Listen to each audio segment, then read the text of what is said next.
The Founding Fathers on Religion, in their own words. A brief disclaimer. I'm sure that when devout believers hear the following quotations I've selected, I'll undoubtedly be accused of cherry picking, of trying to characterize the Founding Fathers as being wholly antagonistic to religion. I freely admit that many of the Founding Fathers were religious in their own way, and that some even promoted the merits of organized religion. That being said, my goal here is not to paint the founders of this country as atheists, which generally speaking they certainly were not, but simply to combat the misconception often espoused by the religious right that the United States of America from its inception was a deeply Christian nation founded by deeply Christian men. I suppose it only makes sense to start with General George Washington, Commander-in-Chief of the Continental Army and the first President of these United States. Despite being affiliated with the Anglican and then later the Episcopal Church, it's thought that Washington had deistic leanings. It should be mentioned, however, that deism, the belief in a deity with a kind of hands-off approach, who creates and sets into motion a kind of clockwork universe but doesn't intervene in human affairs, would have been compatible with the Episcopalianism of Washington's day. Others argue that Washington would have been more of a theistic rationalist. As shocking as it might sound to the ears of modern Christians, theistic rationalists rejected core aspects of Christian doctrine, such as the Trinity, original sin, and even the divinity of Christ. However, unlike the deists, theistic rationalists did believe in the intercessory power of prayer. Of all the animosities which have existed among mankind, those which are caused by difference of sentiments in religion appear to be the most inveterate and distressing, and ought most to be deprecated.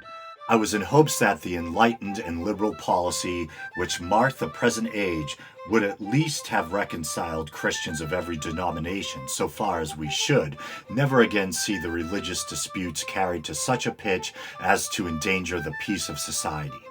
George Washington. Letter to Edward Newenham. October 20th, 1792. There is nothing which can better deserve our patronage than the promotion of science and literature. Knowledge is in every country the surest basis of public happiness. George Washington, addressed to Congress, January 8th, 1790. Religious controversies are always productive of more acrimony and irreconcilable hatreds than those which spring from any other cause. George Washington, letter to Sir Edward Newenham, June 22, 1792. The path of true piety is so plain as to require but little political direction.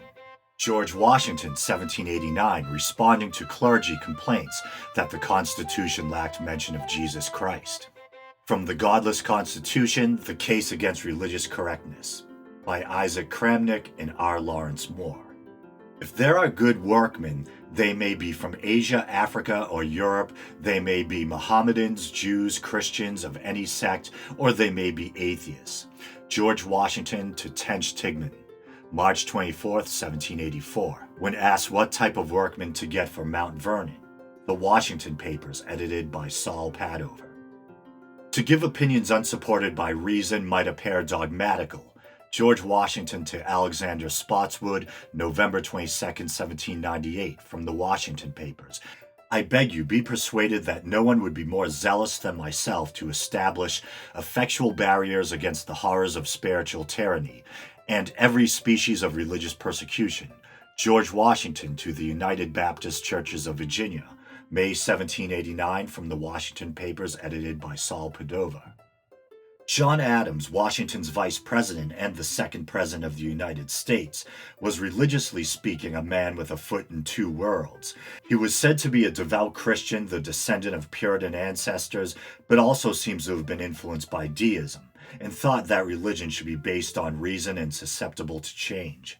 13 governments of the original states, thus founded on the natural authority of the people alone, without a pretense of miracle or mystery, and which are destined to spread over the northern part of the whole quarter of the globe, and a great point gained in favor of the rights of mankind. John Adams, A Defense of the Constitutions of Government of the United States of America, 1787-88. As I understand the Christian religion, it was and is a revelation, But how has it happened that millions of fables, tales, legends have been blended with both Jewish and Christian revelation that have made them the most bloody religion that ever existed? John Adams' letter to F.A. Vanderkam, December 27, 1816. When philosophical reason is clear and certain by intuition or necessary induction, no subsequent revelation supported by prophecies or miracles can supersede it. John Adams from Rufus K. Noves, Views of Religion, quoted from the James A. Hott edition, 2,000 Years of Disbelief. Indeed, Mr. Jefferson, what could be invented to debase the ancient Christianism which Greeks, Romans, Hebrews, and Christian factions, above all the Catholics, have not fraudulently imposed upon the public? Miracles after miracles have rolled down in torrents. John Adams' letter to Thomas Jefferson, December 3, 1813. I also shudder at the thought of alluding to the most fatal example of the abuses of grief which the history of mankind has preserved, the cross. Consider what calamities that engine of grief has produced. John Adams' letter to Thomas Jefferson. The priesthood have, in all ancient nations, nearly monopolized learning, and even since the Reformation, when and where has existed a Protestant or dissenting sect who would tolerate a free inquiry, the blackest Billingsgate, the most ungentlemanly insolence, the most Yahooish brutality is patiently endured. Continenced, propagated, and applauded, but touch a solemn truth in collision with a dogma of a sect, though capable of the clearest proof, and you will soon find you have disturbed a nest, and the hornets will swarm about your legs and hands, and fly into your face and eyes. John Adams' letter to John Taylor, 1814. Quoted in Norman Cousins' In God We Trust, The Religious Beliefs and Ideas of the American Founding Fathers, 1958. The Church of Rome has made it an article of faith that no man can be saved out of their church, and all other religious sects approach this dreadful opinion in proportion to their ignorance, and the influence of ignorant or wicked priests. From the Diary and Autobiography of John Adams. What havoc has been made of books through every century of the Christian era? Where are 50 Gospels condemned as spurious by the bull of Pope Gelasius? Where are 40 wagon loads of Hebrew manuscripts burned in France by order of another pope because of suspected heresy? Remember the Index Expurgatorius, the Inquisition, the stake, the axe, the halter, and the guillotine. And oh, horrible, the rack. This is as bad, if not worse, than a slow fire. Nor should the lion's mouth be forgotten. Have you considered that system of holy lies and pious frauds that had raged and triumphed for 1,500 years? John Adams' letter to John Taylor, 1814. God is an essence that we know nothing of. Until this awful blasphemy is got rid of, there will never be any liberal science in the world. John Adams. This awful blasphemy he refers to is the myth of the incarnation of Christ. From Ira D. Cardiff, What Great Men Think of Religion, quoted from James A. Hott, edition 2000 Years of Disbelief. Let the human mind loose. It must be loose. It will be loose. Superstition and dogmatism cannot confine it. John Adams' letter to his son John Quincy Adams, November 13, 1816. Thomas Jefferson, the third President of the United States and the main author of the Declaration of Independence, was a strong deist who had lost faith in traditional Christianity and its supernatural claims. Famously, he crafted what has come to be known as the Jefferson Bible, also known by the title The Life and Morals of Jesus of Nazareth, by excising most of the miracles and the supernatural aspects, leaving the reader with little more than a collection of the wise sayings and moral teachings of Jesus. I am for freedom of religion and against all maneuvers to bring about a legal ascendancy of one sect over another. Thomas Jefferson, Letter to Elbridge Gerry, 1799.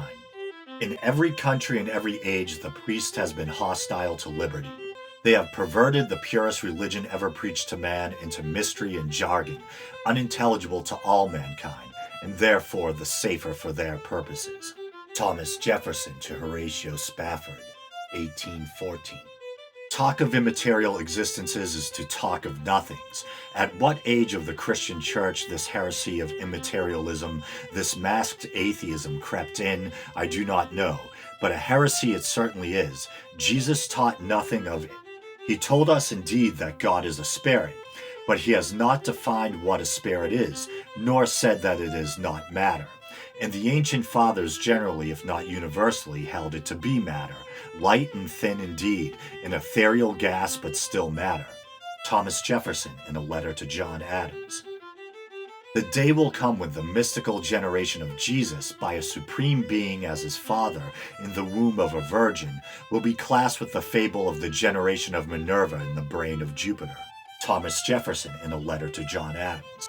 The common law existed while the Anglo-Saxons were yet pagans, at a time when they had never yet heard the name of Christ pronounced, or knew that such a character existed. Thomas Jefferson, letter to Major John Cartwright, June 5, 1824. Christianity neither is nor ever was a part of the common law. Thomas Jefferson, letter to Dr. Thomas Cooper, February 10, 1814. Responding to the claim that Christianity was part of the common law of England, as the United States Constitution defaults to the common law regarding matters that it does not address. For we know that the common law is that system of law which was introduced by the Saxons on their settlement of England, and altered from time to time by proper legislative authority, from that time to the date of the Magna Carta, which terminates the period of common law. This settlement took place about the middle of the 5th century, but Christianity was not introduced till the 7th century. The conversion of the first Christian king of the Heptarchy having taken place about the year 598, and that of the last about 686. Here then was a space of 200 years during which common law was in existence and Christianity no part of it. That system of religion could not be a part of the common law because they were not yet Christians. Thomas Jefferson, letter to Dr. Thomas Cooper, February 10, 1814. The clergy, by getting themselves established by law and ingrafted into the machine of government, have been a very formidable engine against the civil and religious rights of man. Thomas Jefferson, to Jeremiah Moore, 1800. To compel a man to furnish contributions of money for the propagation of opinions which he disbelieves and abhors is sinful and tyrannical. Thomas Jefferson, Statute for Religious Freedom, 1779. Ethan Allen was a patriot of the Revolutionary War who is famous for his part in the capture of Fort Ticonderoga. He was also a farmer, philosopher, and one of the founders of the state of Vermont. In those parts of the world where learning and science have prevailed, miracles have ceased, but in those parts of it, as are barbarous and ignorant, miracles are still in vogue. Ethan Allen, Reason, the Only Oracle of Man, pamphlet, 1784.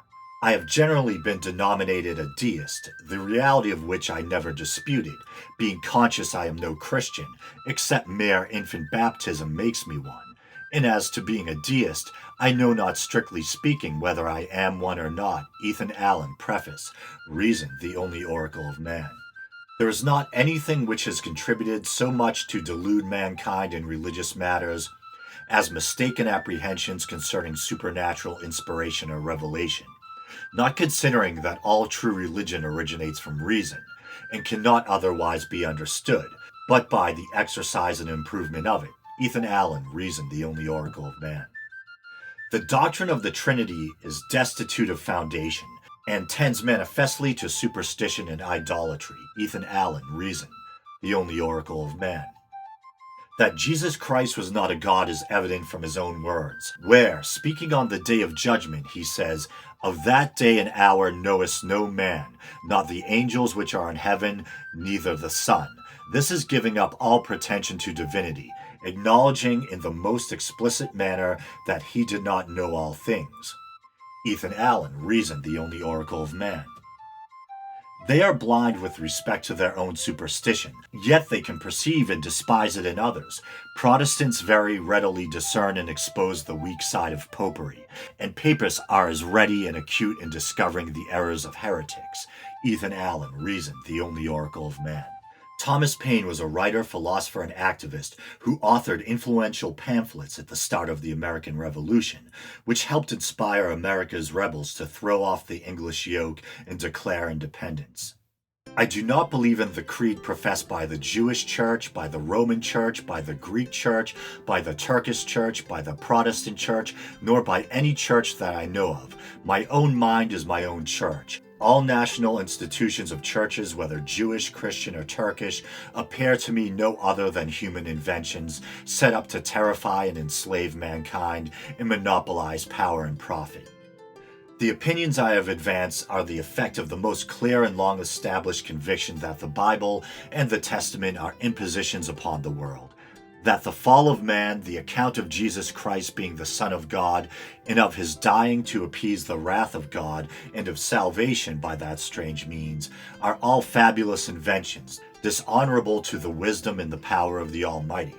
That the only true religion is deism, by which I then meant and mean now the belief of one God and an imitation of his moral character or practice of what are called moral virtues, and that it was upon this only, so far as religion is concerned, that I rested all my hopes and happiness hereafter.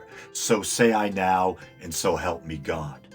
It is necessary to the happiness of man that he be mentally faithful to himself.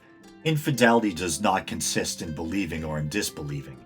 It consists in professing to believe what one does not believe. It is impossible to calculate the moral mischief, if I may so express it, that mental lying has produced in society, when man has so far corrupted and prostituted the chastity of his mind as to subscribe his professional belief to things he does not believe. He has prepared himself for the commission of every other crime. Thomas Paine, The Age of Reason. Take away from Genesis the belief that Moses was the author, on which only the strange belief that it is the word of God has stood, and there remains nothing of Genesis but an anonymous book of stories, fables, and traditionary or invented absurdities, or of downright lies. The story of Eve and the serpent, and of Noah and his ark, drops to a level with the Arabian tales, without the merit of being entertaining, and the account of men living to 800 and 900 years becomes as fabulous as the immortality of the giants of the mythology. The Bible is a book that has been read more and examined less than any other book that ever existed. The Theological Works of Thomas Paine. Accustom a people to believe that priests or any other class of men can forgive sins, and you will have sins in abundance. The Theological Works of Thomas Paine, page 207. The declaration which says that God visits the sins of the fathers upon the children is contrary to every principle of moral justice. Thomas Paine, The Age of Reason. Whenever we read the obscene stories, the voluptuous debaucheries, the cruel and torturous executions, the unrelenting vindictiveness with which more than half the Bible is filled, it would be more consistent that we call it the word of a demon than the word of God. It is a history of wickedness that has served to corrupt and brutalize mankind, and for my part I sincerely detest it, as I detest everything that is cruel. Thomas Paine, The Age of Reason. The story of Jesus Christ appearing after he was dead is the story of an apparition, such as timid imaginations can always create and vision, and the credulity believe. Stories of this kind have been told of the assassination of Julius Caesar. There is scarcely any part of science or anything in nature which those impostors and blasphemers of science called priests, as well as Christians as Jews, have not at some time or other perverted or sought to pervert to the purposes of superstition and falsehood. Had the news of salvation by Jesus Christ been inscribed on the face of the sun and the moon in characters that all nations would have understood, the whole earth had known it in 24 hours, and all nations would have believed it. Whereas though it is now almost 2,000 years since, and as they tell us Christ came upon earth, not a 20th part of the people of the earth know anything of it, and among those who do, the wiser part do not believe it. All the tales of miracles with which the Old and New Testament are filled are fit only for impostors to preach and fools to believe. The Church was resolved to have a New Testament, and as, after the lapse of more than 300 years, no handwriting could be proved or disproved, the Church, which like former impostors had then gotten possession of the state, had everything its own way. It invented creeds such as that called the Apostles' Creed, the Nicene Creed, the Athanasian Creed, and out of the loads of rubbish that were presented it, voted 4 to be Gospels and others to be epistles, as we now find them arranged. The story of the redemption will not stand examination. That man should redeem himself from the sin of eating an apple by committing a murder on Jesus Christ is the strangest system of religion ever set up. Of all the tyrannies that afflict mankind, tyranny in religion is the worst. Every other species of tyranny is limited to the world we live in, but this attempts to stride beyond the grave and seeks to pursue us into eternity. Thomas Paine, as quoted by Joseph Lewis in Inspiration and Wisdom from the Writings of Thomas Paine. James Madison, the fourth President of the United States, seems to have had little interest in religion, but like other founding fathers, may have been influenced by deism. Ecclesiastical establishments tend to great ignorance and corruption, all of which facilitate the execution of mischievous projects. James Madison, Letter to William Bradford, Jr., January 1774. The purpose of separation of church and state is to keep forever from these shores the ceaseless strife that has soaked the soil of Europe in blood for centuries. James Madison, 1803. Strongly guarded as is the separation between religion and government in the Constitution of the United States, the danger of encroachment by ecclesiastical bodies may be illustrated by precedents already furnished in their short history. James Madison, Detached Memoranda, 1820. Religious bondage shackles and debilitates the mind and unfits it for every noble enterprise. James Madison, in a letter to William Bradford, April 1, 1774, as quoted by Edwin S. Gostad, Faith of Our Fathers, Religion in the New Nation. Benjamin Franklin, sometimes referred to as the first American, was a renowned polymath, a printer, scientist, statesman, writer, inventor. In an autobiography, Franklin declared himself a deist, but also still considered himself a Christian, and came from a Puritan background, and was even friends with renowned Puritan preacher Cotton Mather. As to Jesus of Nazareth, my opinion of whom you particularly desire, I think the system of morals in his religion, as he left them to us, is the best the world ever saw, or is likely to see, but I apprehend it has received various corrupt changes. And I have, with most of the present dissenters in England, some doubts as to his divinity, though it is a question I do not dogmatize upon, having never studied it, and I think it needless to busy myself with it now when I expect soon an opportunity of knowing the truth with less trouble. I see no harm, however, in its being believed, if that belief has the good consequence, as it probably has, of making his doctrine more respected and better observed, especially as I do not perceive that the Supreme takes it amiss by distinguishing unbelievers in his government of the world with any particular marks of his displeasure. Benjamin Franklin, 1790, in a letter to Ezra Stiles. I think vital religion has always suffered when orthodoxy is more regarded than virtue. The scriptures assure me that at the last day we shall not be examined on what we thought, but what we did. Benjamin Franklin, Letter to his Father, 1738. I cannot conceive otherwise than that he, the infinite Father, expects or requires no worship or praise from us, but that he is even infinitely above it. Benjamin Franklin, from Articles of Belief and Acts of Religion, November 20th, 1728.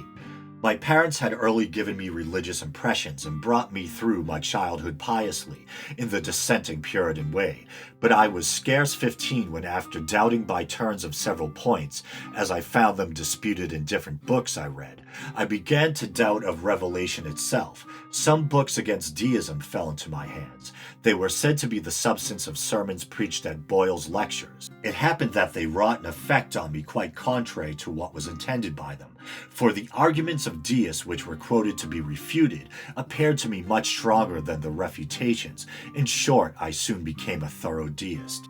Benjamin Franklin, Autobiography. Thank you for listening to this special episode of The Week in Doubt.